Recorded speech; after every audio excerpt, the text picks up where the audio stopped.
chairing the meeting together with Ruud.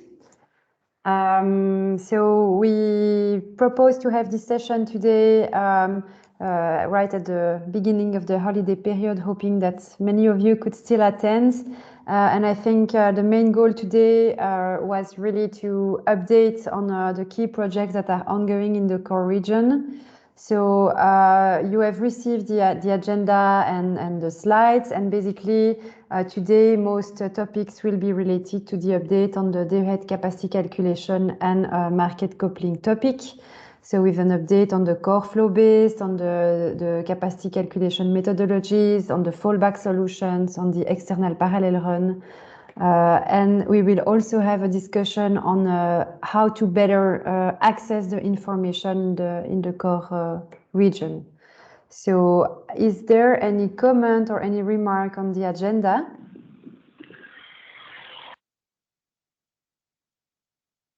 If not, maybe just if you can go back to the previous slide, some housekeeping rules. So do not hesitate to use the hand function if you want to intervene, or the chat to put questions. The meeting is recorded today, so for those who are not able to attend it, it is possible to follow up the meeting and to watch the meeting afterwards. Yeah, I think of course there will be minutes to be sent after the meeting. I don't know, Ruud, if you want to add anything. No, thank you. That's it, I suppose. So let's go. Well, you already sort of went through the agenda. So then I propose to start with the day-ahead subject of the agenda. And the first topic for that is the recent day-ahead capacity calculation methodology amendment by the core NRAs. And I think Jelka, you can introduce that to the group. Yeah. Okay. Thank you, Ruud. Yeah, as most of the market participants know from the consultation, core TSOs have submitted amendment to the methodology where they have made a few changes in there related to fallback procedures, publication of data, time scale of implementation, and 4 others which were considered by NRAs as not completely clear and sufficiently explained. So the core NRAs then agreed to make use of competence to make a direct amendment by NRAs, and they've done so. So there are 4 changes that core NRAs have made. One is very easy one, the CGMES. There was a small correction of the definition. And then in a second change was related to extended LTA inclusion. Here the NRAs have decided to make a clear choice for extended LTA from the beginning, and enabled a kind of a temporary rollback to be made before or after the go live if there is a need, where core DSOs could then revert to the application of the LTA margin approach that was foreseen in the core decision. What core NRAs have also made here is that we have also included the obligation to regularly review the efficiency of both approaches and compare them. Then a bigger change was made on the Article 4. This is an article that relates to consideration of non-core bidding zone borders.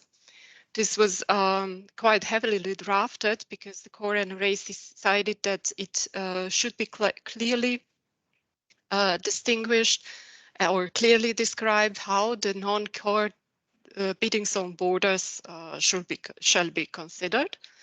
So with regards to enhanced coordination of the countries, there are steps described in the agreement process, and also the steps, the obligations of core TSOs, the obligation of non-core TSOs, the obligation of technical counterparties, what should be submitted when the cooperation should be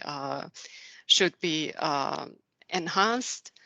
And what core NRAs have also done, it's that the submission of the proposal for the implementation of the advanced hybrid coupling, which was, if I'm not wrong, 18 months, is now reduced to 6 months. This is, to state this clear, it is for the submission of the proposal and not for the implementation of advanced hybrid coupling. And in Article 5, there was, that's related to validation of flow-based parameters, there was only a smaller change made where core NRAs decided to reimpose the obligation to publish the proposed measures to avoid the reduction through individual validation. Probably not very clear, all of it, but I think that explaining the whole proposal would be difficult. The most core NRAs have published, I think the vast majority have published the decision, their national decisions. You will then also in the languages of core countries find the decisions, the material, the amendment, and the position paper that was drafted by all core NRAs. Maybe one remark here is related to timescale of implementation. NRAs had to condone to the change of the go live date because I think with the whole process, it wouldn't also be possible anymore to keep the date in December 2021. 2020, sorry. Thank you very much, Jelka. Are there any questions to the NRAs on this topic?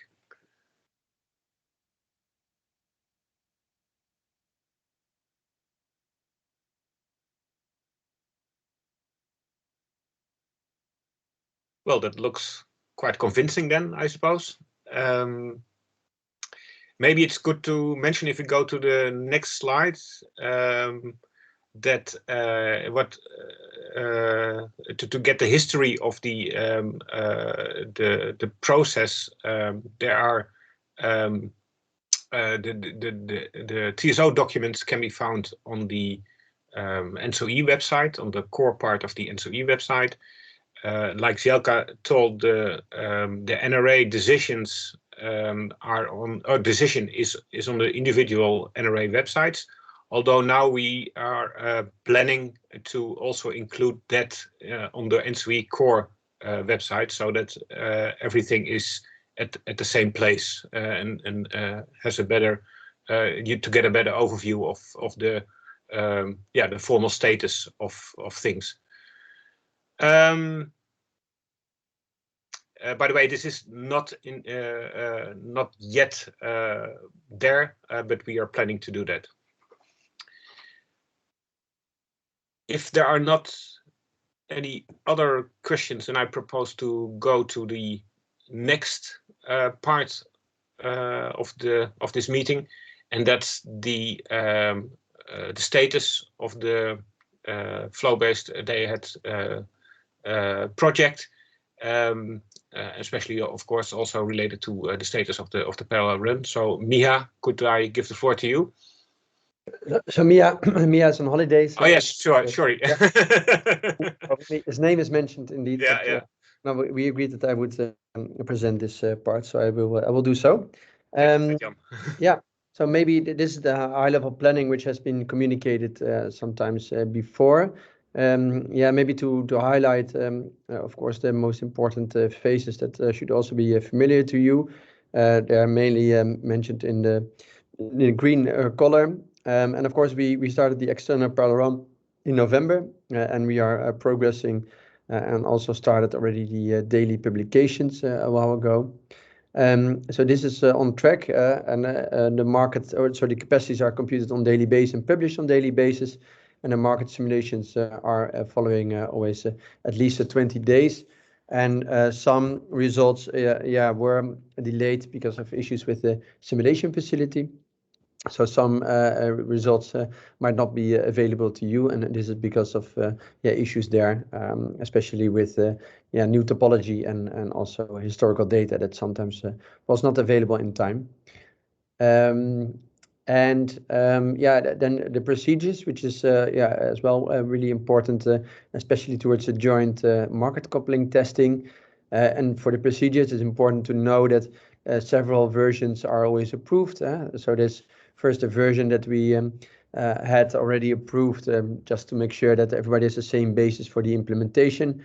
And then we again had recently an approval of all the main procedures before going into the joint market coupling testing. So those are rather mature, all the procedures. There are still a few open points that will have to be further clarified and detailed together with the NEMOs and TSOs, but not something that is preventing us from starting the joint market coupling testing. And as well, always after the market coupling testing, there's often also a slight tweak maybe or update, fine-tuning of the procedures, because you also learn things during the testing, of course, which you sometimes have to process. And then the local IT implementation. So this is really the implementations of individual systems of individual parties, but also the main common systems that are being developed for the TSOs, the CCT, so the core capacity calculation tool. And for the NEMOs, it's mainly the European systems that are needed, so the PMB and Euphemia, which also require some updates to facilitate core and the joint market coupling testing. So those are, for now, at least the main important elements of this planning, which is important to track. Of course, there are other things like the legal things, etc., but that's all something that is well on track, I would say. Of course, here maybe lastly, there are a few milestones mentioned. It's maybe externally and initially had an impact on the planning as well, or at least there are dependencies. So the Polish M&A, and also the ICP go live, but that's of course now done and closed. So that's not something that is anymore a dependency with the project. Olivier? Yes. Hi. So may I ask a question regarding the go/no-go decision that is supposed to take place at the end of the year? On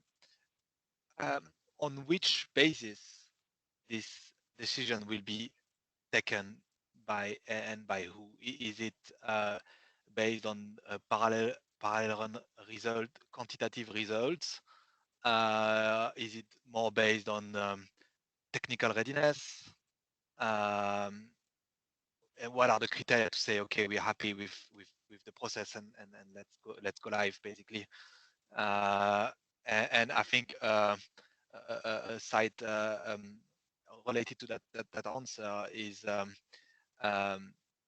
do you see any risk of this decision being a no and so some delay? So I remember for example, that the CWE flow-based was also scheduled to start in the winter, and there was this winter jump that was called, and in the end it was started in May 2015. And here the criteria was we should not start flow-based in the middle of the winter. At that time, the decision was explained to us like that. That it's not a good idea to start in the middle of the winter, and here it started in the middle of the winter. So that's the. Understand your question. Yeah. So maybe to answer it, to be honest, I think at CWE it was more nuanced than only skipping a winter. So I will not elaborate on this here. But your question about core, because that's what we're talking about now, and the criteria, it's mainly, you can say, technical readiness, because in the CCM there's nothing written about certain KPIs or criteria with regards to the results. It's really focused on it's an obligation to implement this. Of course, what we are doing in the process towards the parallel run, we have the parallel run, of course, to give the insights to market participants and arrays, and what we are, of course, checking with the parties, etc., whether the capacities and everything that results out of this, if this is meeting the expectations, not in terms of target height or whatever, but more, is it in line with the methodology? Do we see strange anomalies that we cannot explain? So this is, of course, checked in detail. And as long as this is within what we can understand and is in line with the methodology, then the focus is really on the technical readiness. And the go live decision. So the criteria is, of course, we monitor several things. Are we technically ready? Is everything in place in terms of contracts, etc.? So basically everything that is captured in the planning. Are all individual parties ready for this? Because some things it's really more on the local implementation side. We have several moments in time where we check together with TSOs, NEMOs, also regulators. Like mentioned, if everything is as expected somehow, or at least within what can be expected from the methodology and the input. And the final process, of course, is there a go or no go? Of course, it's not only one moment in time where this information will be provided and that everybody says at the day before, like, okay, now it's a go. Of course, in between, we have several moments where we inform all parties where we are towards the go live. That's also what we do today. I mean, today we're also again informing you, and that will, of course, happen more often towards this go live to give you again and again more certainty that that we will go live. But for now, if you're asking about the winter, and I mean, this is an agreed and imposed, you can say, deadline. I mean, that's clear. So it will not be because of winter we will postpone it. I mean, that's not an option now. It's a legal obligation. That's what Sjelka just explained as well. So that's clear. So you said that both the winter or the fact that the parallel run result could not satisfy some NRA because, I don't know, the country is getting always more expensive with core or whatever quantitative result shall not be a reason for having a no-go. That's well, the first one definitely yes. The last one, what we do is regularly check with the NRAs. We provide to you the KPIs and the information on what comes out of the external parallel run. And of course, if there are reasons to doubt that the results are maybe not in line with the regulation, or there's any reason to be suspicious, then this is something we will hear not the day before go live, but well in advance, I would say. And for now, we did not receive such signals. Okay, Sjelka, you want to add to that? Only to confirm that what Gert-Jan said is really totally correct. On top of everything, there is a huge difference between CWE and core. CWE was a voluntarily early implementation project, and core flow-based market coupling is a legal obligation. So there is, only in case of very severe and serious issues, that TSOs could or would determine something could happen, but reasons like it's a winter and maybe not that comfortable to go live are not valid now. Thank you.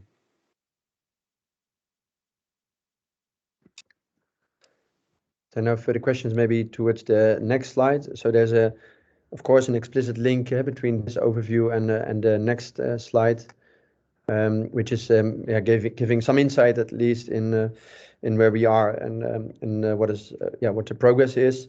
So I will not go through detail to every point, of course. What is important here, the procedures, as mentioned, there are a few open topics, but not something preventing us from starting the joint market coupling testing. And the joint market coupling testing has a slightly different color compared to the other ones in green, because mainly we already knew that it was quite challenging, especially the central systems that are needed, core capacity calculation tool, and also the updates of PMB and Euphemia, that they would be ready closely before the date where we really need to start the joint integration testing. So that's why this is labeled as orange-red, because we know that it is a high risk that maybe there's a slight delay because the systems are not ready. For the Course C tool, as you know, we are running the parallel run, so the capacities can be created. I would say, but of course there are different versions of such a system, and especially then the newest versions, those are rather close to the joint integration testing. And also with PMB and Euphemia, we know it's really close to the start of the joint integration testing. So that's why we still see this as a risk. On the other hand, it's a risk, but I think we have also the capacity to absorb a slight delay of these systems. It's a risk, and that's also why it's highlighted here.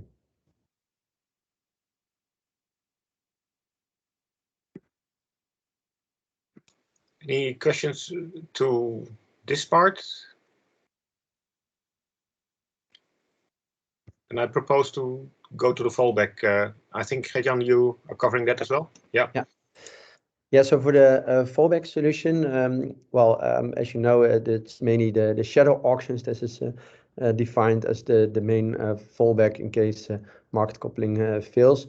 The only implication was that since you cannot really distinct the internal borders one by one, that the impact would be that it would be immediately a full decoupling in case of issues within one bidding zone.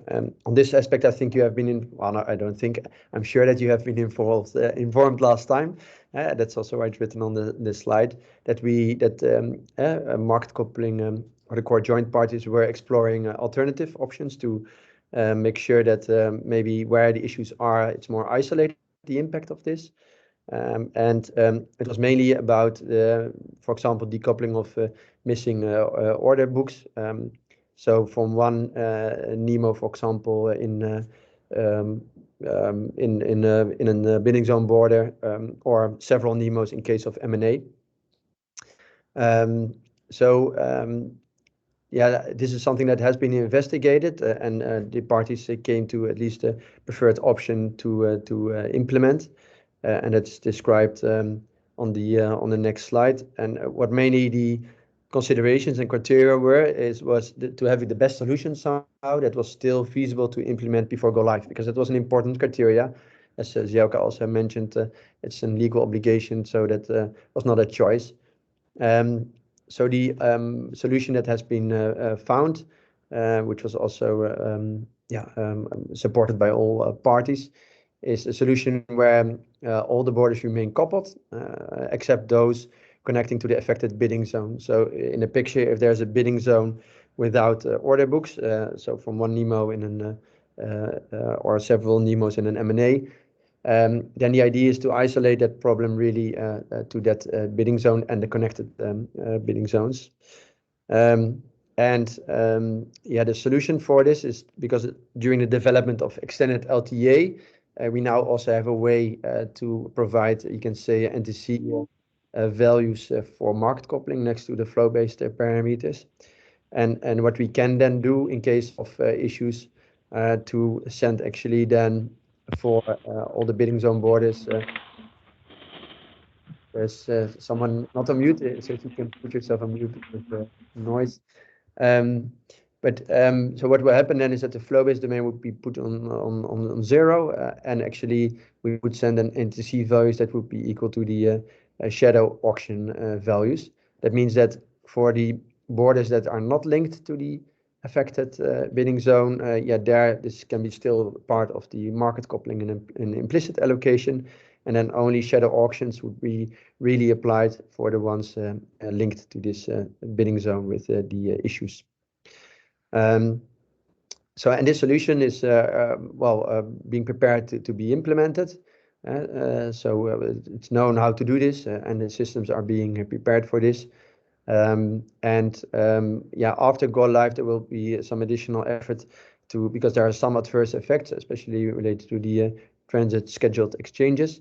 And after go live, there will be an effort to maybe improve this aspect of this solution. But this is for all the parties at least much better than having a full regional decoupling because of issues in one bidding zone border. So that's, I think, a big plus compared to the previous situation. Any questions? on this item? Then I propose to go to the parallel run status. Oh, there is. And question, does this require a rerun of the coupling? I'm not sure what exactly is meant, but or can it be salvaged from the existing run? Well, I think I'm not really 100% sure, but I think if really the order books, for example, are missing, that you don't have this first run basically, and that you already have somehow, yeah, you can say a partial decoupling at least, and that indeed, yeah, there will be new capacities in that sense for the run. So for me, you need, yeah, you say rerun, but at least a run will have to be done based on those new capacities. So I'm not sure whether it's really a rerun or just that the first run is already delayed somehow. But indeed, it will be new capacities at least. Yeah.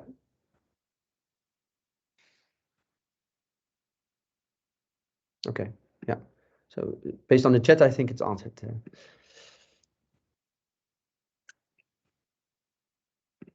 Any other questions? Back to the parallel run now. Yeah. Okay. Yeah. Yeah, so on the parallel run, so a few important milestones listed here. Of course, in November last year, we started with the progressive transition to external parallel run.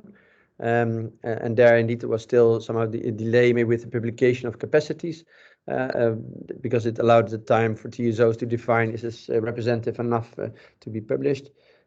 Since April, we are publishing this daily, so 7 out of 7 days there are capacities published. And since May the 10th for Business Day 11th, and I think that from the last core CG, that was quite an important point. This NRAW is now also included. So it was available earlier internally for TSOs, but it was still first monitored and in terms of performance, but now it has been used in the external parallel run. So from several days, and there are some slides later on, you can already see the results, including NRAW actually in the external parallel run. So I think for the project parties, at least this is an important milestone, especially also since market parties labeled this as rather important before seeing this as representative, the results. Yeah, I think again, it's a next step in the external parallel run, getting more and more mature.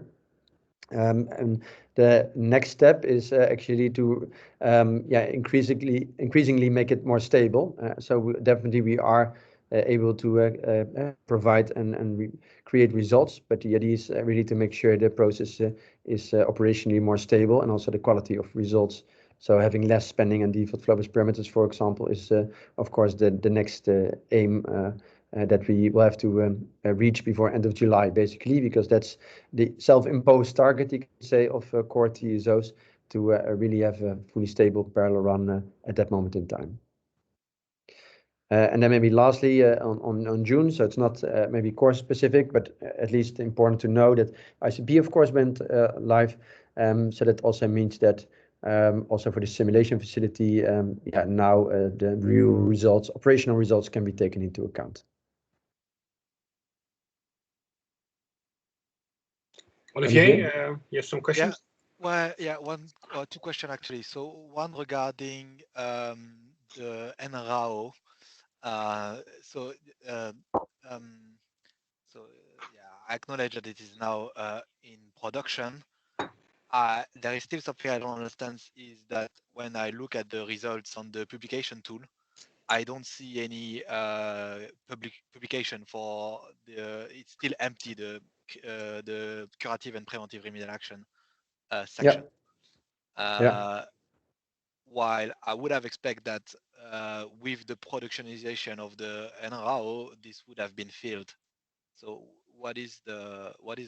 is it that it is calculated, the remedial action are calculated by the optimizer, but they are just not yet published? Is it the good understanding? Yeah, basically, yes, that's a right understanding. I think it's on one of the later slides on publication where it's explicitly mentioned that this part, so the reports, basically we perform NRAW and there's a lot of additional output from this process, and that's a basis for publication. And these reports are created, so that's not the issue. It's just that the publication is not fully prepared to process the files correctly. That's one slide back, Luca, on slide 19, I think, or yeah, there. So it's the second bullet, remedial actions, preventive curative. So that is still something pending only for publication. So the TSOs have the reports at disposal, but it's not possible yet to put it out. I see. Yeah. Thank you. And still on this NRAW topic, is it already qualitatively, is it possible to tell us to what extent the old business date that was computed without NRAW would have been impacted if there were NRAW, or quantitatively even better, is it possible to have some business date calculated with and without, so that and publication of the domain with and without, so that a market party can work on it basically as for us. I think it would be interesting to know that to in order to qualify whether we can use the old parallel result or whether we can only use the one from May onward. Yeah.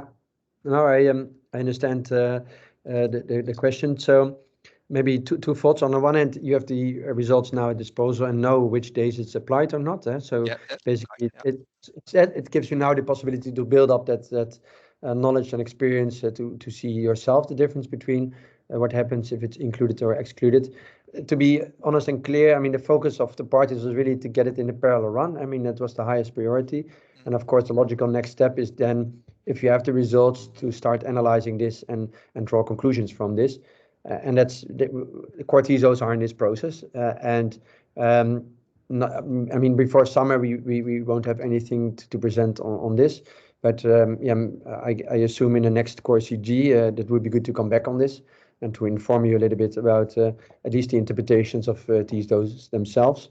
And maybe we can write down in addition at least to investigate this request on having some things computed with and without NRAW. I mean, I cannot promise anything because, again, I mean, securing the go live is the highest priority, and yeah, I cannot promise any additional workload now and say, yeah, sure, it will happen, but at least to take back this request. But for sure, we have to come back with at least the TSO interpretations and after the summer. That's also what we promised to NRAs, so that's okay. Yeah, I guess for us it's comparing the days without and with is not really comparing like we like, because it's not the same situation. Obviously, those business that are different, so it's hard really to say, okay, this is because there was this hour in between. But yeah, I understand that it is. I think even a qualitative comment in the next CCG meeting could be useful for us to know if TSOs deem this inclusion of the NRAW as a significant game changer for the domain results or more marginal. Thank you. And my second question was regarding this order books for the simulations, that now we can use directly the one from the market, the official ones, and there is no need to simulate them anymore. To what extent this also affect the result that has been published so far when the order book needed to be simulated? Is it big approximation that was done, or is more like just formatting, like the merging of the order books to be in one same format? Was there some big approximation when doing so, or it's just some IT formatting, and we can consider that all the results that has been computed before would have been very similar if you would have. Yeah, for me, difficult to say. Then so we can check maybe to give you more details on what was done, how the simulation was done actually. But it's clear, of course, that there was no operational process. No European market coupling for these regions. So the bids and offers, of course, are different then. So definitely there's a difference between this, but how big and what the exact difference is, there I don't have any information, but only that we now are able to not make an assumptions. estimation or maybe based on local bids, etc. Because now it's really part of the European market coupling, and that's a difference, of course. If I may add, what we basically did in this process was that we took the results from the explicit auctions, like example, for example, that on the German-Polish border, 3,000 megawatt were allocated, and we added these 3,000 megawatt to the bids, to the order books that were there in the simulation facility.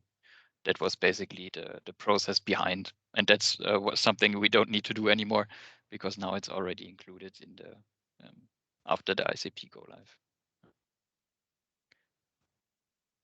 Thank you.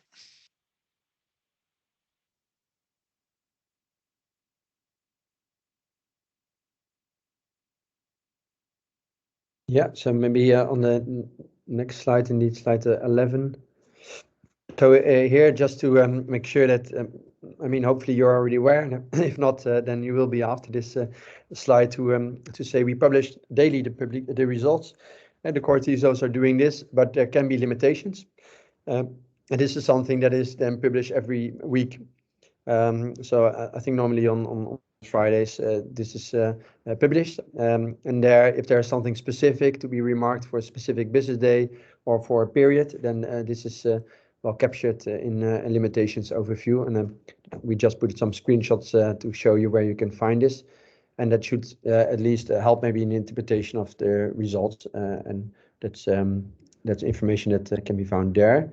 On slide 12, we listed down the, you can say the main limitations that are still applicable, also for a longer period of time, so not only for a specific business day.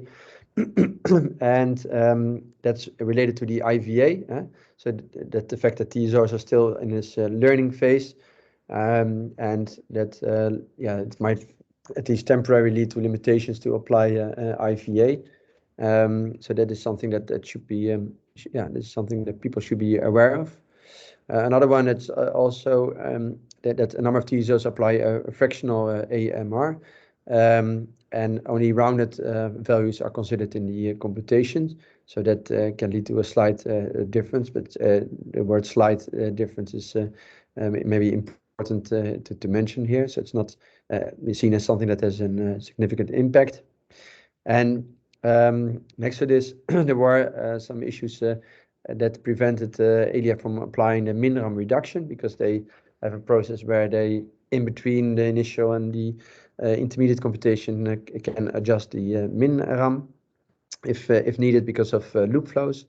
And the number of business days are mentioned here, but if this happens, then this is something that will be explained here as well, and that was mainly then linked to the local tooling or not having enough time to apply this actually. Well, this was actually the purpose or the idea. And some issues with the merging tool, which led us to replacement of German IGMs.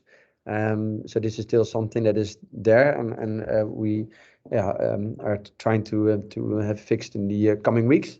But that means that there can be a degradation in the quality of the results, and also again here the affected business days are listed.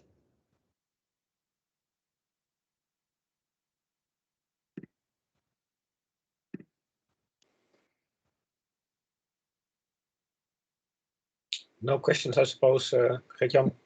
Yeah, okay. And, we can go to the next part. So this is more to give you an idea. Of course, this is somehow available, but just to give you the overview. So we started this progressive transition towards the external parallel run with the weekly publication. And below you can find the overview of the number of days without spanning or default flow-based parameter, which is of course for core TSOs at least an important element to make sure that there are no days with spanning or default flow-based parameters, or at least as limited as possible. So the 7 out of 7, the gray target somehow is there, and this is, as mentioned, something that we really want to stabilize before the end of July. So there are quite frequently spanning and default flow-based parameters applied, and that's also known, and it's mainly linked to the merging for now, and it is also something that core TSOs know, and also where the issue is, and also know what to do to fix it. So therefore we really hope that in the coming before the end of July, that we will have a lot less occurrences of both of them, and that's one of the part which I mentioned before, to really stabilize this process.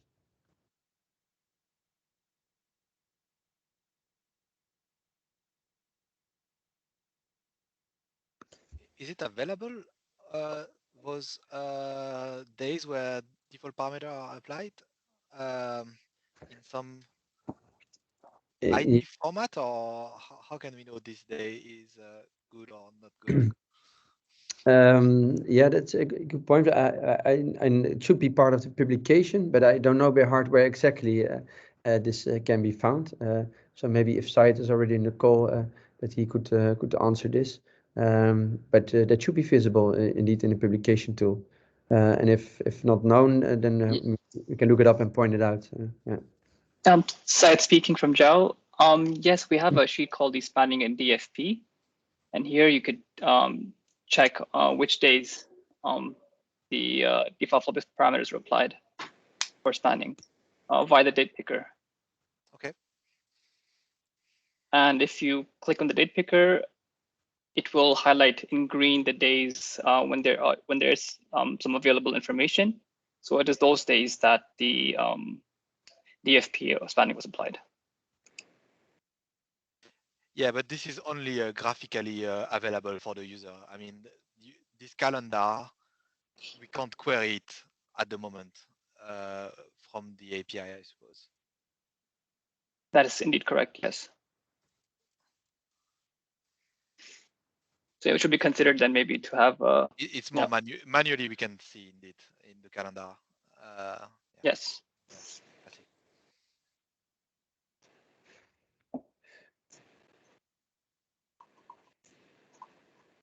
Okay, so that's something I need maybe Zhao, you can take back, and also the information, not because indeed the date picker fine, but also the information in the page itself, that can also not be queried via the API. That can be. Okay. So then still you can have the information available, because if you queries, often it will be hopefully empty, so no default or spanning applied, but if it's applied, then you should be able to retrieve that information as well via the API then.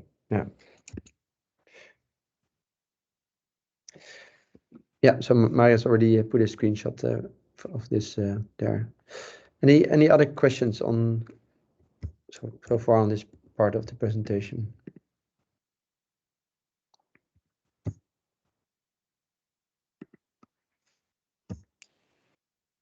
No? Okay. Okay. Then here indeed it's just for your reference for the NRAW, because indeed we understood, because it's not available in the publication, that you miss out on this information maybe, which when it's applied or not NRAW. So that's why we provided this overview, and this is something we can I think provide until this is actually available in the publication, because I can understand this is an important reference, and for us this is something that we monitor anyway. And you see, of course, maybe a little bit deviation about how often it was applied in the beginning and now. As said in the beginning, for TSOs, it's quite important to monitor the performance. So how quick is NRAW in the calculations? And in the beginning, the time allowed for this process that was kept not to delay always the subsequent steps if performance would not be on par. But actually we see that it's performing really well in line with the performance that we would expect and want. So this cap of time given to NRAU will also be alleviated. Just that if needed, it can take longer. So normally the frequency of how often NRAU is applied should increase after the coming 2 weeks. So within 2 weeks, this cap will be removed, and then it should be maybe normally even with 4 more dates being applied compared to today.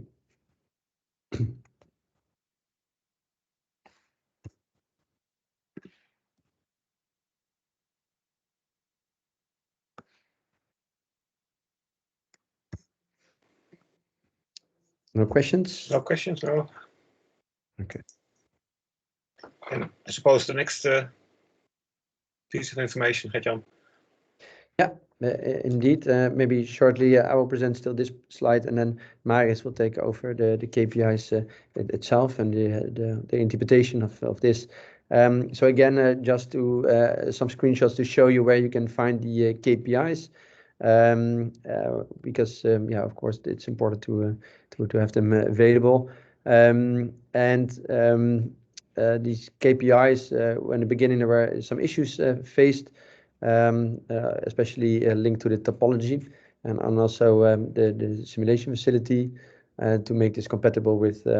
So therefore, there were some delays in providing these KPI reports, but now they're available from November, December till April, actually, and on the JAO website.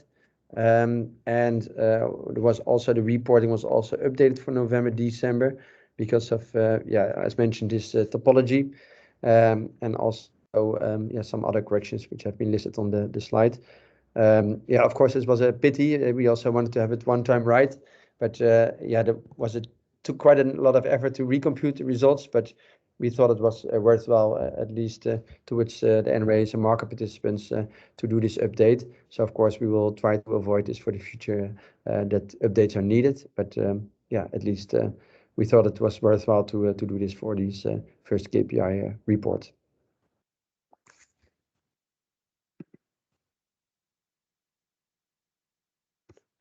So maybe we can go to the next slide, and that part will be presented by Marius. Yes, hello everyone. So basically I brought 2 slides today, also based on the slides from the last Core CG in April. I would say 2 slides with 2 main messages. Actually, here we see the individual validation, and I think in comparison to the individual validation results in April, we progressed on this part as well. So now nearly all TSOs have a local validation tool up and running. Also RTE is in its final validation of their tool. So jointly, I think actually in the last weeks and months, jointly with the implementation of the NRAU, we progressed quite a lot in the capacity calculation process, and it's also visible with this share of application of IVAR here for April that we can see here together. That more and more TSOs are actually applying that, but of course, still, as we also heard earlier, these limitations are still valid, that we are in a learning phase, and we will see how this progresses over the next month in the KPI reports. On the next slide, we have the outcomes of the market coupling results as well. In April, I think we had the November and December business days simulated. So what we can see now here is actually the period November to March 2021. So in total, 75 business days with 1,800 hours of market coupling results simulated that are also included on JAO and in the KPI report. We still are confident that these simulations are consistent, that the fluctuations that we can see are generally can be explained, but also that so far no extreme values are appearing also in these kind of prices, average prices that we see below.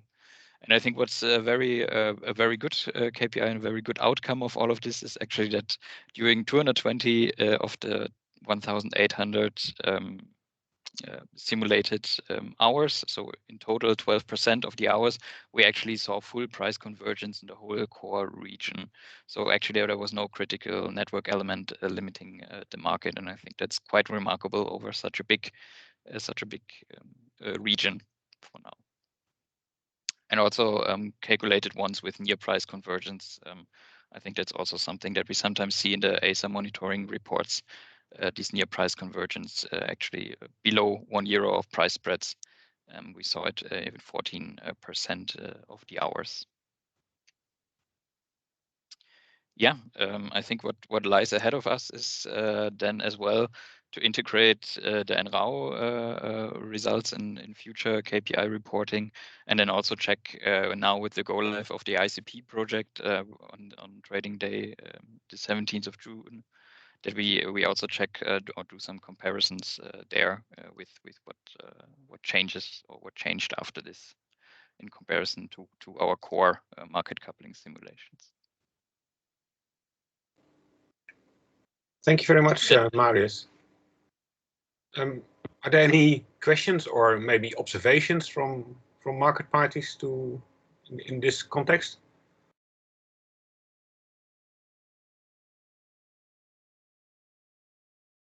I had one question, Michael van Bossart from IFIEC, on the previous slide.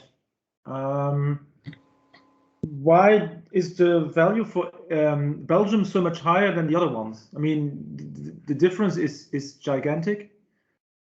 But what is the explanation behind it?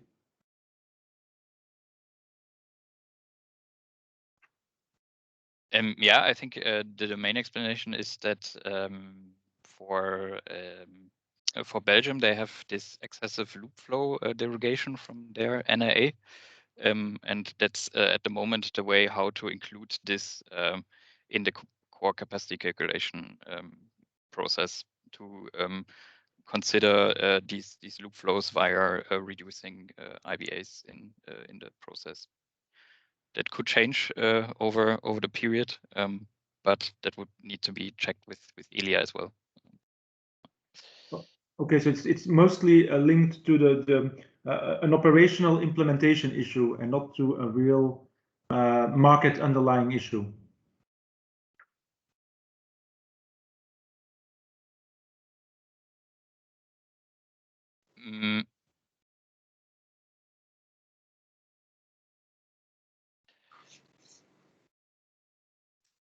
I suppose this is not planned to stop with the go live, no?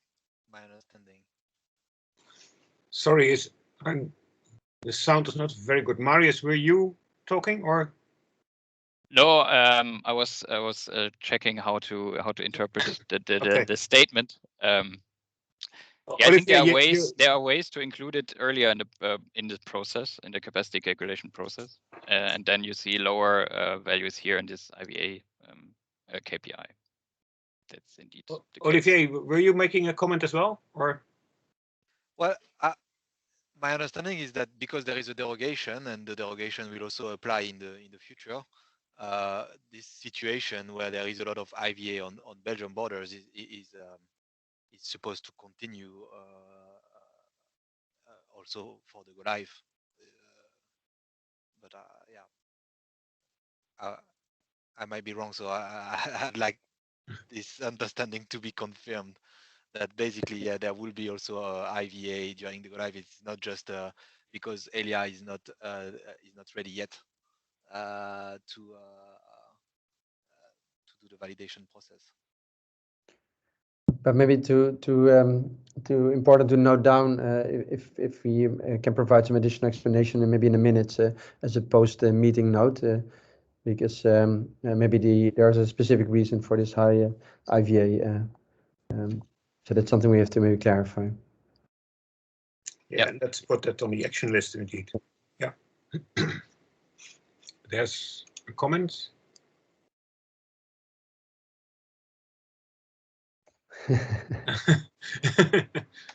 Is that a question, Jakub, or? Yeah, not for us, I think. Yeah. Okay, then we come to the general question and answer session. I don't know if there are any more generic points you want to raise. Please. Maybe one point on the presentation of the parallel result is there any plan to have more information, more than those 2 slides? I have to say it seems a bit thin to me compared to everything that is computed. There would probably be many more information that you could extract from the parallel results. Or I mean, we have quite extensive KPI reports themselves. That's okay. So here is because okay. So it's the full KPI report is somewhere else. It's not there. Yeah, I mean, we do hope that parties check this, but I mean, it's one slide package. I think contains 300 slides. I think, Marius, maybe even more. So there's a lot of information. Isn't there a middle ground between 2 slides and 300 slides? Because 300 slides is kind of unusable, and here I think there might be some main takeaway that could be synthesized better than. I mean, it's always a balance. There are people asking about details. Can I have more? Can I have more information? Well, we provide a lot of transparency, a lot of information on the interpretation slide. So yes, some broad interpretations as presented by Marius, but it's also up to the parties, of course, because an interpretation is also a little bit like what do you want to see and what do you want to focus on, and that's really different maybe per party. So therefore, yeah, you need to strike a balance between. At least we provide everything so that you can do it yourself. True. Yeah. You need to go through 300 pages. That's all you want. Yeah. Perhaps maybe Hélène. Maybe I'm not sure, but in the autumn we will have another consultative group meeting. Would it be good if we could prepare something together with the market where maybe the crucial points could be presented? So let's say if we have 10 criteria we want to maybe discuss, then we could be more effective, I suppose. Yes, that's a good idea, I think. Yeah.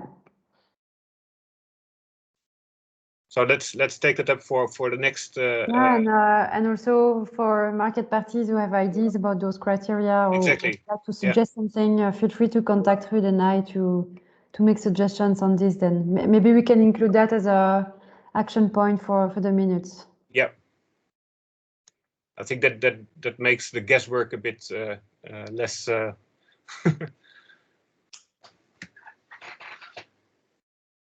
Okay. Any other topics, remarks?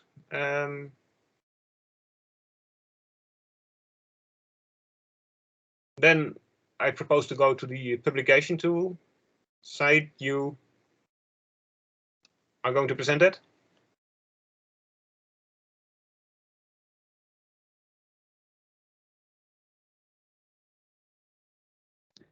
Syed, I think you're Syed? there. Yes, I'm right here. Hello. Okay. Yeah. Good afternoon. Okay, then we can start. Good afternoon, everyone. This is Syed speaking from JAO. So I'm supporting this project with the development and implementation of the core publication tool, and I will shortly share with you the upcoming planned developments, including the new monitoring tool and a roadmap on the predicted completion of those developments. So as you are aware, the publication tool has been operational as of December last year, and we have been supporting the external parallel run by publishing the relevant pre-coupling flows. We have made numerous updates and improvements to the tool since then to ensure that we maintain quality data publication. I would like to maybe now highlight the main upcoming planned developments, including some fixes that have been reported. Here I will split them into two sections, the pre-coupling and the post-coupling. So in the pre-coupling stage, we still foresee to develop the allocation constraints page. There are remedial actions, which was just earlier discussed, LTA, long-term allocations. There will be an update to the flow-based domain page with the addition of the min-ram parameters for the pre-final and final flow-based domain pages. Here, maybe a short update that there is a dependency on this based on the deployment of the new version of the core capacity calculation tool. This is scheduled for mid-July. We also have the validation reductions page, which will include column for TSO. In addition to the pages that I've covered, there are some fixes planned for the publication of capacities in the DFP sheet. There is one NA, not applicable issue on the CNE data, but here it's due to the fact that the CNEs are out of service in the CGM. Here again, I would like to highlight that there is dependency on the deployment of the new version of the core capacity calculation tool. This is scheduled for mid-July. And there was also some issues with some missing data in the validation reductions page. For the post-coupling part, we have the 5 pages: allocated capacities, net position, condition income, intraday ATC, and price spread. And these will be developed over the summer period, and I will share some additional details on the planning in 2 slides down.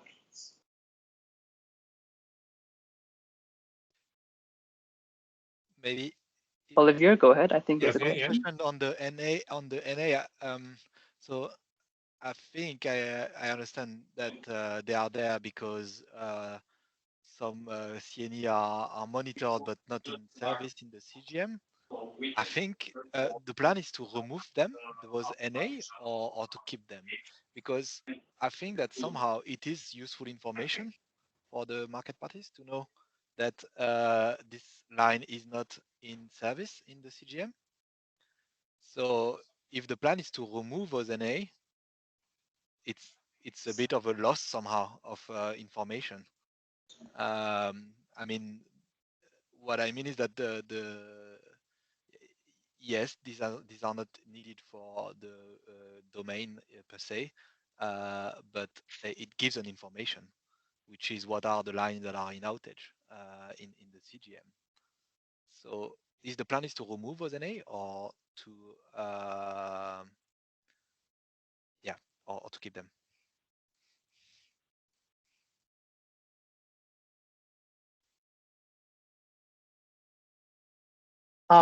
With the update of the core capacity calculation tool, I think the issue with NA will no longer be there, will not be applicable, but I'm unsure if it will be replaced. Maybe if someone is aware of this change with the new update. No, I'm not completely aware of this. I know that there were also some corrections to be taken place by the TSOs in the input, and that was also linked to NA, so to also make sure that this was not visible anymore. But I don't know the exact status. So maybe again it can be that we clarified it as a post meeting note in the minutes. That would be good. Yeah. Indeed, thank you. Yeah, so I guess so. Yeah. The point is that eventually it is useful, this information. If this is really meaning the CNE is monitored but not in service in the CGM, this is valuable information.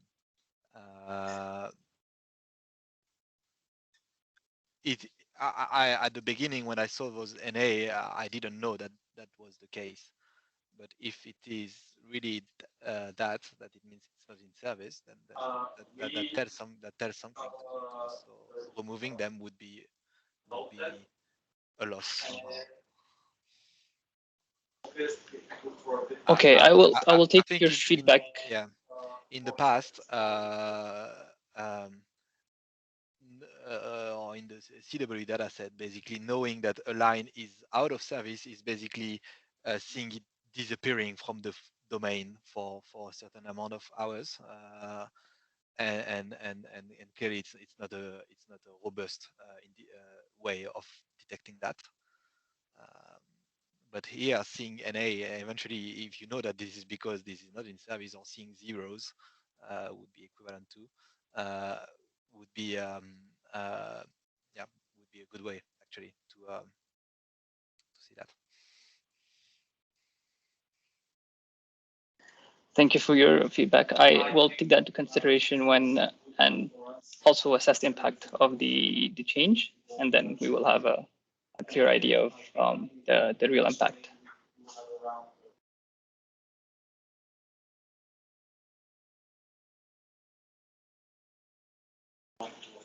If there are no additional questions, we can move to the next slide.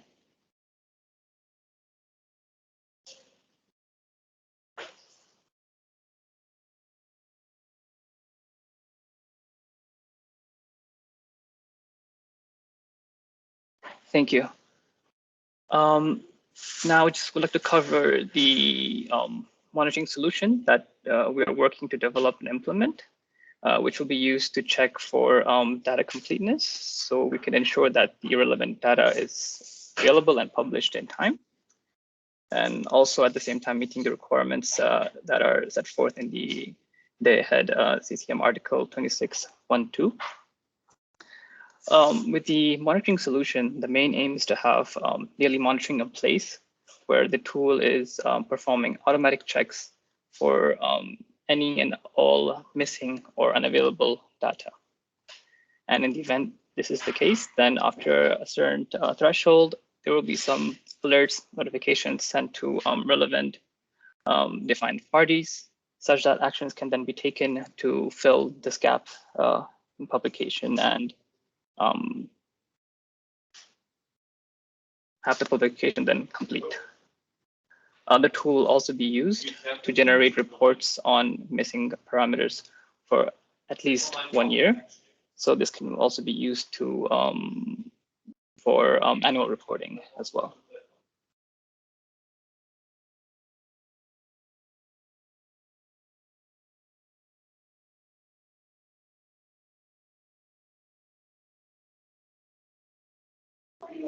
If there are no questions, we can move to the next slide.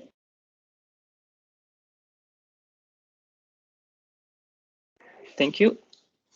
So here is basically now the updated roadmap, the projected timeline for the various actions that I've highlighted earlier, starting with the completion of the pre-coupling flows.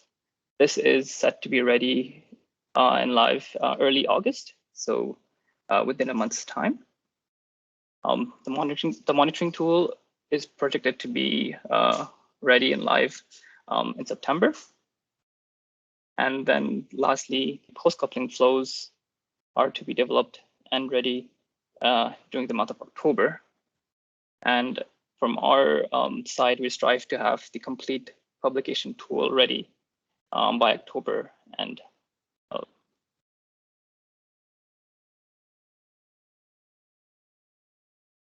below are just some of the dependencies that I mentioned earlier that rely on the new version of the core capacity calculation tool. So I won't cover that again. Maybe one question is, when this is gonna be ready, is it gonna be backfilled for the old business date, or it's only from a new business date onward that is gonna be effective? I don't believe it will be backdated. It's only for the new. Okay.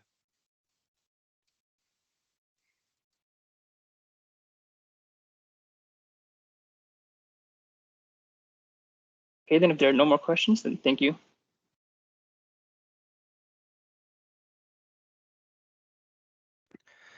Yeah, maybe one addition, because on the previous slide, Sai had already shared something about the the notifications and the data completeness.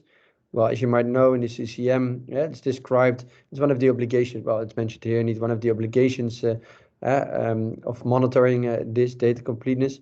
But it's a little bit more broad. It's not only for the publication; it's also the data quality monitoring and availability. So it's a little bit more broad. And core TSOs already defined a procedure, at least, on how secure this everything what is demanded within. So it's containing, amongst others, indeed the part on publication, but it's a little bit more broad. Also, how to monitor and check the quality of the capacity calculation process. So the proposal is to provide the market participants with some additional information on this.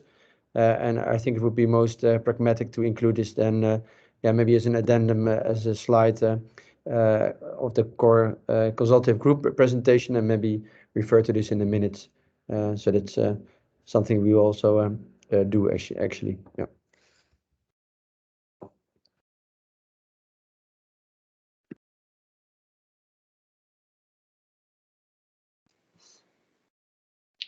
Okay, any further remarks? Comments?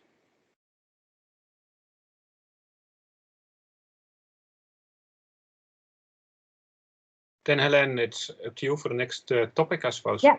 Okay, perfect. Let's move to the next topic.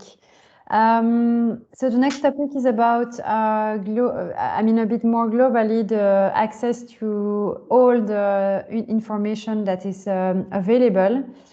If you remember last meeting, there was a presentation from the Austrian Association where they presented some conclusions and some suggestions about the access to information and about transparency more in general, but with the main idea to bring the focus and the next discussions on the data accessibility. I mean, the main conclusion of the study was that a lot of information is available, but that it is maybe sometimes difficult to access it, to know where to find what.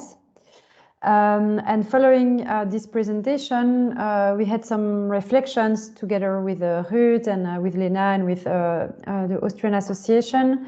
And today we wanted to present our thoughts and to discuss them with you, whether there is appetite for that or not, and if so, propose a way forward.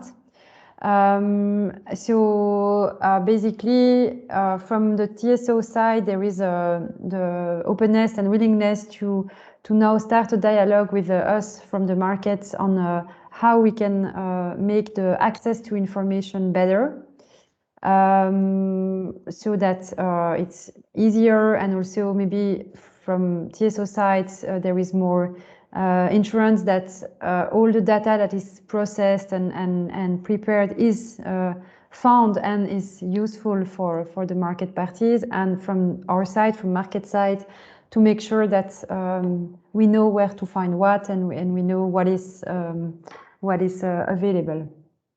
So the approach would be, as described here on the slides, to work on conceptual information, so descriptions, methodologies, overviews, so rather than really on the technical content data, and really focusing on how this information, this data can be made comprehensible, can be more pedagogic, can be easier to understand and to access. Also making sure that we focus on what is the information needed to start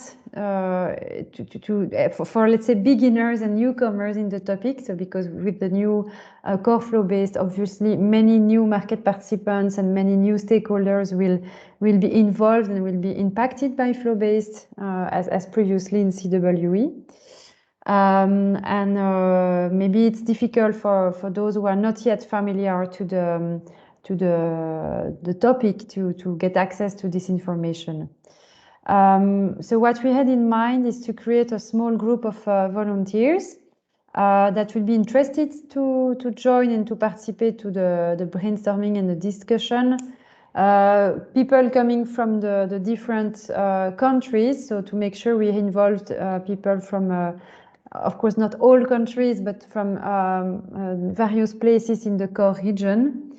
And that would be able to formulate in a pedagogical way and a constructive way what would be the needs in terms of transparency and data accessibility for a newcomer or for a new market participant that enters into the core topics and would like to better understand and to access the data.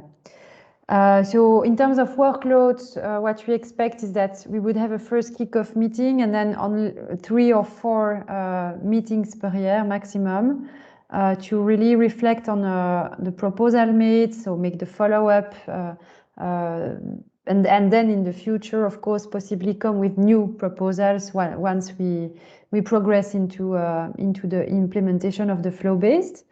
So generating ideas, but also then making the follow-up of the ideas that have been proposed. We would kick off after the summer. And of course, we would focus on stepwise improvements. So starting maybe with some low-hanging fruits and some quick wins. But of course, we can brainstorm on more, let's say, ambitious or more important ideas. But the idea would be to make concrete and realistic step-by-step improvements. And as we said already last time in the last meeting, the idea is not to reopen the whole debate on what is published, but really focusing on how we can make this data more accessible and more easy to understand.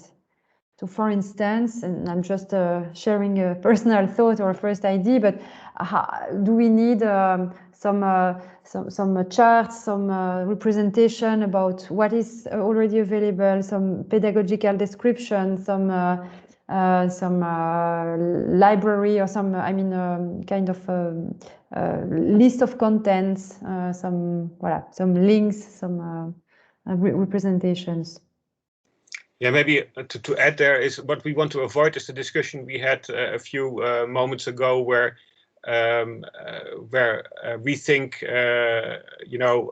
for the market to think, well, this information would be valuable, but then actually there's other or additional information needed. So we want to be effective here and really in dialogue try to develop that.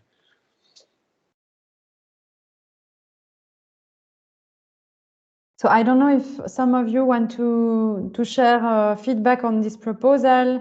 It can be, positive or negative. Of course, if there is no one willing to do this, we will not do it. I think it's more. I think on the market side, we can see that as a open door from the TSOs to improve what is already available and make it more accessible. But I think then we should also come with some ideas, some suggestions. So anyone who is interested is happy to please share your thoughts. Yeah, Olivier? Well, I think that's a good initiative, but I really don't see how it can be completely separated from the transparency topic. I understand that the subtlety between the two, but I think that they are still very strongly linked. And also, just from a TSO workload perspective, there are the work needed to make the data more accessible, and there is the work to make more data accessible. And we know that the workload needs to be prioritized, and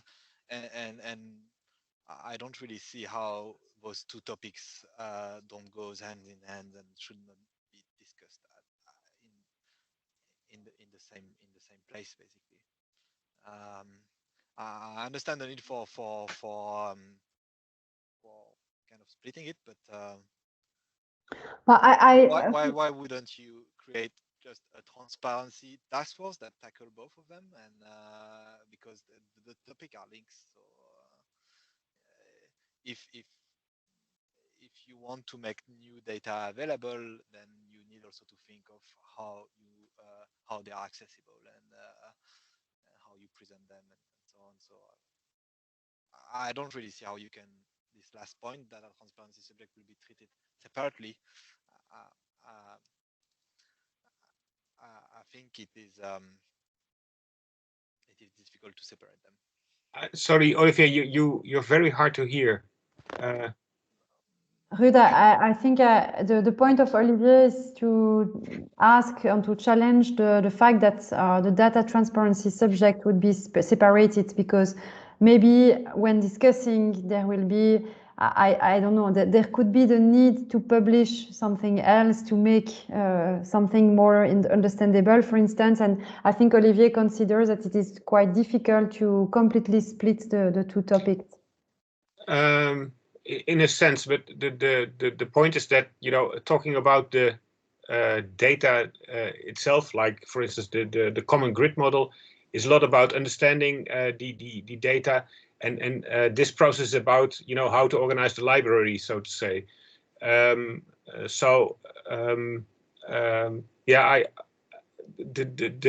and also the level, the entrance level is different. So if you put it all together, maybe that's too much of a threshold for people that want to enter the topic. So that were the thoughts behind it. Yeah, that's true. That's true. I think the coordination between the transparency work and this group needs to be well ensured. But that's obvious, Olivier. Yeah, I completely share your thought there. Yeah. And also the question of prioritization between making the data more accessible versus making more data accessible, having more data available, sorry, has to be addressed, because we know that TSO time is not infinite, and and if it's to put more graphs and so on, why not? But if it's at the detriment of having more data, well, then the debate must be raised, and that's why I think. Well, that's not the intention, yeah, Olivier. Yeah. It's not the intention to you know, to make a trade-off between making data available and this work.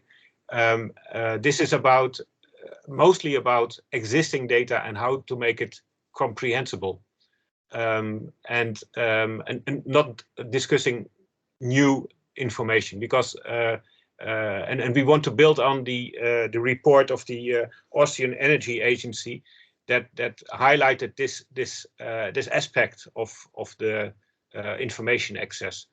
So it has a different approach there, and you're very right. The priority is indeed on the hard data, so to say.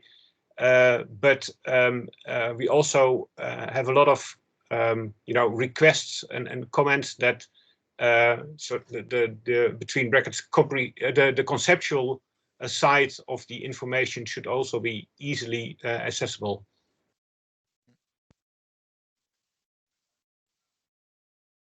But overall, I think it's a good initiative, or at least feedback.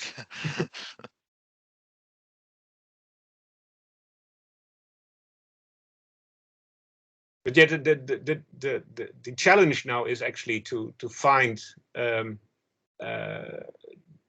market participants or people, volunteers from market participants that want to devote some time on reflecting and thinking about how this could look like. And like I said, for us the starting point is the report that was presented in the previous core consultative group by the Austrian Energy Agency, and that was supported by Österreichische Energie, and then we want to build up from there. So there's already some some ideas on the table, I think, but it would really be good if we could make it a joint effort to improve it.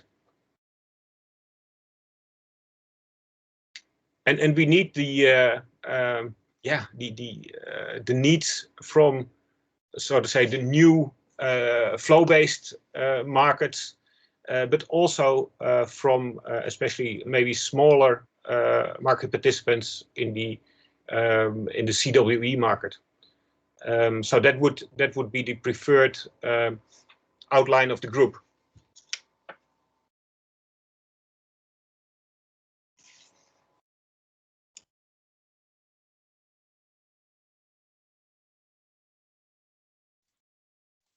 Any other feedback? Until when the proposal shall be submitted for voluntary participation? I think since we will only kick off after the summer, I guess, Ruud, we can collect interest during the summer and then fix a date for somewhere in September for the kickoff. Yeah, I think let's do that. Yeah, give some time to volunteer for this. Yeah. With holiday period, maybe some colleagues of people present today are not available now and they need to discuss. So. Okay. Up to the next subject on this. Well, another initiative we want to take is to organize workshops on core flow-based in preparation of the go live, as we have, like I mentioned before, new countries entering, but also to revive a bit the information around flow-based. And we are thinking about workshops that are similar with what TSOs earlier in CWE did for themselves, and then extended to market parties as well. So that we have an entry level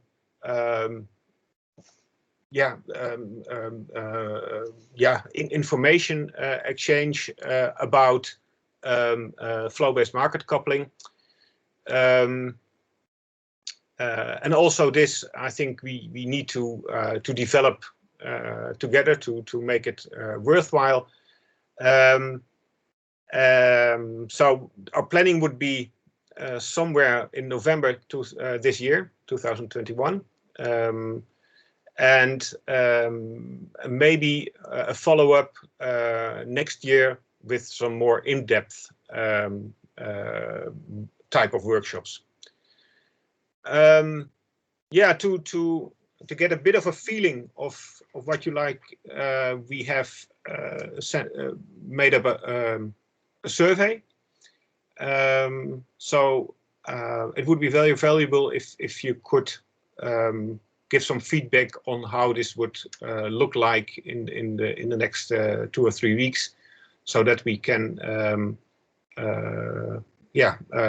tune it to the information we get from that. Or maybe there's already now some kind of feedback on and ideas that would also be valuable for this. Maybe you could even reflect on whether it's a good idea at all. So.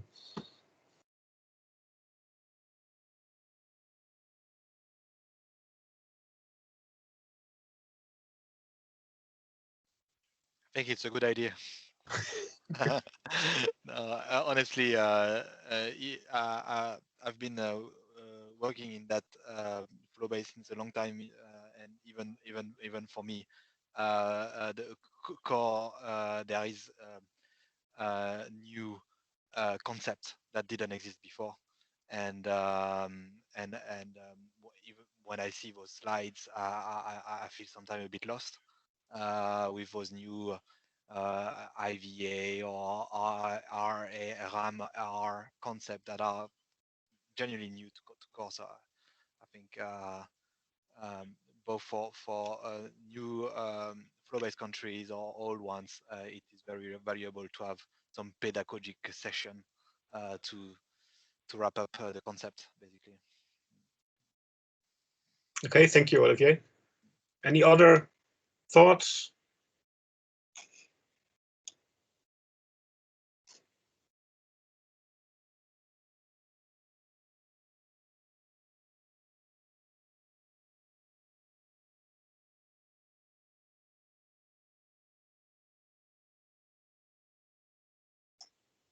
If not, then yeah, please give your feedback.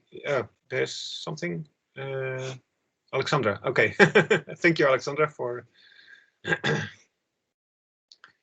Let's Maybe go. we can suggest that you forward a link to the survey also to possible interested colleagues, or from if they are today member of associations, that they can also forward it to their members, because maybe not everybody is present today, and yeah, indeed. I think it's best to attend this session and to let us know if you are interested, because it will be some work to prepare. So of course, if there is no interest, I think it will not be done. But if there is interest from the markets, we should say it and ask for such a presentation.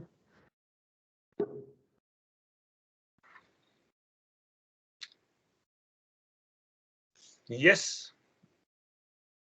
Okay.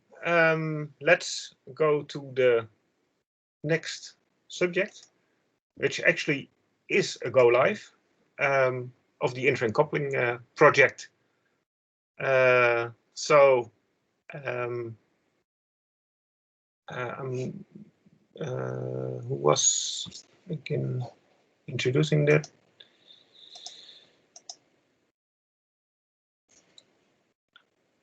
Who will introduce this?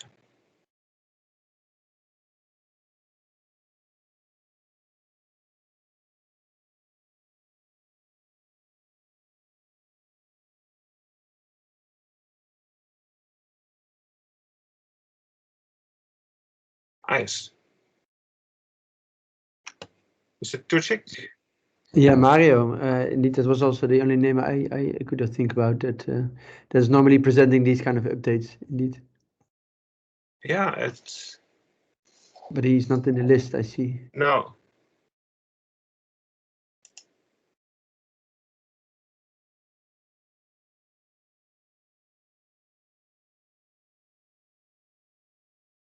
Okay, is there anybody replacing him then? I didn't actually get a message that.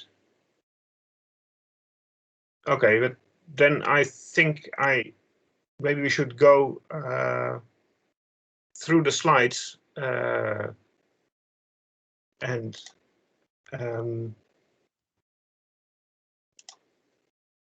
yeah, at least I mean we have been present, of course, in several presentations of yeah. ICP in the core IG, and the only thing that I remember, and that's also probably reflected in the slides, that the go live was really successful. That was the point, Exactly. And that was nothing special to mention. So that's also maybe what I explained in the beginning. Yeah, unless there are, of course, questions from market participants, then maybe this is important to address. And also that is basically the last report, I think, on this topic for these kind of meetings, since it's live and not further being dealt with the core flow-based they had. Of course, the focus now is really on the core flow-based they had go live, and yeah, since ICP is now live. Yeah. Jérôme? Yes, thank you. I have a question regarding this project. So yeah, I agree. It has been live successfully. I have a question regarding the PLC border, which has been implemented since. So in Java, we have a new PLC border. So I would like to have some clarification on what exactly is PLC, and if it is equal to the previous PLA, which was previously, and also if PLC does include Ukraine or not. So basically, I would like a bit more clarification on this PLC border. Thank you.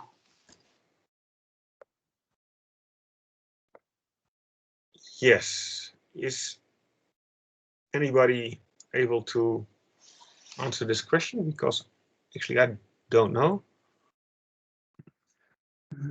I think it would be better to take it back as well, but having been part from 50 Hertz in the interim coupling project, I can say that the PLC is basically the Polish allocation constraint, the concept that we have also in core here, but had to be differently modeled in ICP, and it contains the 5 borders of Poland, so SE4, Lithuania, and then Germany, Czech Republic, and Slovakia. Thank you. Can you just please repeat all the 5 borders? Yeah, the 5 borders is Sweden, Lithuania, and then Germany, Czech Republic, Slovakia. So not Ukraine. Not Ukraine, yeah. Maybe all the borders that are in this implicit market coupling.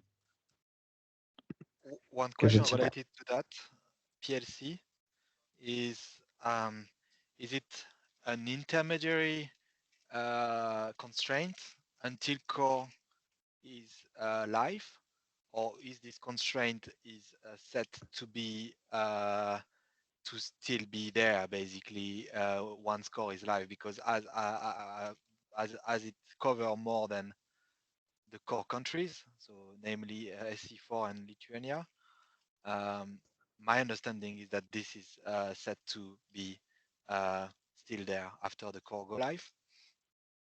That's correct. Yeah. But yeah, it would be nice to confirm if that's the case. That's correct indeed. Yeah, so also in core this is an input or an output of the process. So an input for market coupling basically. Yeah. And again, related to that, there is at the moment there is this constraint from Poland to Germany, Czech, and Slovakia, which are core countries, and I suppose this is gonna be gone once core is live. Those profiles. Exactly, the technical profiles are gone. Also, the 50 Hertz technical profile to Poland and Czech Republic. So they are gone. There are only NTC profiles that are gone with the core flow-based market coupling. Yeah. But they would eventually be replaced by external constraint in the flow-based domain. Allocation constraints. Or allocation constraint. Well, yeah. Okay. For Poland, yes. For German, for 50 Hertz, not.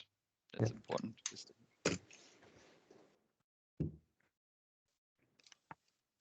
Thank you, Marius. So just to come back on my initial question, what is PLC equal to the previous PLA?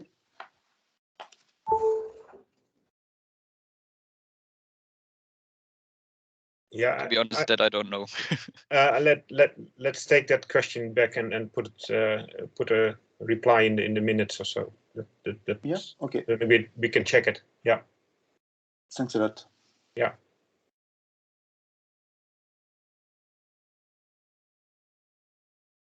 Okay, then we're up for the last agenda point, I suppose. Hélène? Yes.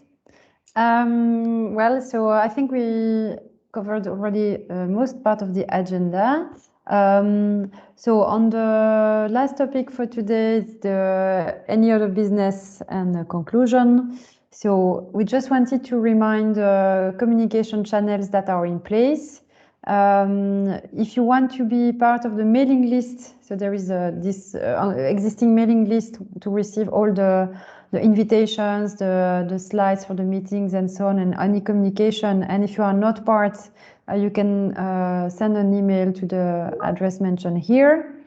On the ENTSO-E website, there is a core section where you can find all the methodologies, so the status of them, the reports on the public consultations, the status of the CCR program, also the minutes of this meeting. So the link is mentioned also in the slides. Then you also have a newsletter from ENTSO-E where you can subscribe. And also, we would like to remind the existence of the Q&A forum on the JAO website, so you can create an account and post your questions there. I think it's the preferred way from TSOs to receive questions so that they can be publicly received and answered. So do not hesitate to use it to put your questions there. And I think that's it, unless there is any final or other comment on this. Yeah, just for reference on the Oostenrijkse Energie work on information, Alexandra Gulbre has put in several links in the chat to where you can find this information again that was presented in the previous consultative group. And so we remind you the call for interest and for volunteer for the group on transparency, on data accessibility. And there will be the next meeting in October, I think, and for which we will getting into the preparation with Ruud. So feel free to contact us as well if you have any suggestion or any wish for the next meeting. Yes, Olivier? So I have a few remarks here. Is for the existing communication channels, there is also a JAO where there is document on the core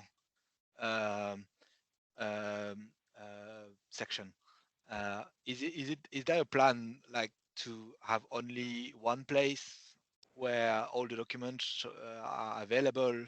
Because it's I think it's in line with this discussion we had on the accessibility of the information. It's better if everything is in one place, right? Exactly. Yeah, so I think it as a remark would be nice that those documents that we can find at the moment only on JAO are moved to the ENTSO-E or vice versa, going into this direction of having one place to go only to find all the relevant documentation. Yeah, it's a valid comment. I think that's one part of the discussion we have to have in this dialogue, indeed. Then I had two questions. One was regarding the static grid model. I think last meeting there was a discussion about a TSO proposal for a format of the static grid model that would be published in one go with all the TSO's information in one file. Where are we on this topic? This is still to be discussed. So this is ongoing. And as a result, is it do we have some kind of an estimation when the static grid model will be available? Ideally, it should be available before go live. Certainly, yeah. Indeed, that's the plan. So it's being prepared. They are now detailing some of the aspects. But the exact planning, I don't know by heart, so I can check maybe, and if available, then I can put it in the minutes as an exposed note. But otherwise, we can inform you in the course TG in October latest. Yeah. But the TSOs are preparing this basically, and of course we know that it should be available before go live. So that's top of mind. Yeah. Okay. And is there a plan to iterate with market parties on the format or on the content, or that the TSOs are preparing it and they're gonna publish it and then end of the story? Because we had a lot of iteration, I think, in CWE before on those static grid models, and yeah, I think it would be wise to include the market parties in the feedbacks, basically. Yeah, in my recollection, this is something we presented in the last course CG, what TSOs will do, but it's not foreseen to have several iterations. So it's being prepared and being published. That's the aim. Okay. Okay. And maybe one last question on my side. Sorry about that. No, go ahead. It's more a methodological question. Is there someone that can remind me how the reference program of the core flow based is calculated? Is it reference day methodology, or is there any kind of a forecast, statistical forecast of this reference program? I was trying to find the information on it, so yeah, documentation. Maybe I didn't find it, but if someone can know that, would be useful. I see your point. I'm not sure whether I can really answer it now. Is there anybody that could? No, I mean, not I think now just top of mind, and then be sure that everything I say is fully correct. So for me, I mean, talking about the workshops, I mean, this is typically, I think, the deep dive that you want to do there to explain these kind of things in detail. But I cannot now by heart explain this. That's fine. Yeah, I guess yeah, indeed, during this workshop, that's the kind of question. Oh, definitely. Yeah, I mean, there it definitely makes sense, but then we can also make sure that typically we then the things are prepared, and then we can explain in detail. Yeah. Okay.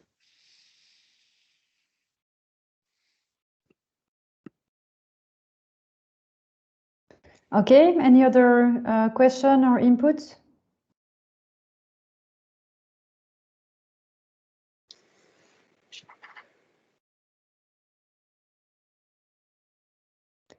Okay, then I think we can close here. I don't know, Ruud, if you want to add anything. No, thanks everybody for participating in the discussion, and I really hope that we get some good dialogue on the track. Yeah. Okay, thank you very much. Thanks a lot. Bye-bye. Good day. Bye-bye. Thank you very much. Bye. Bye.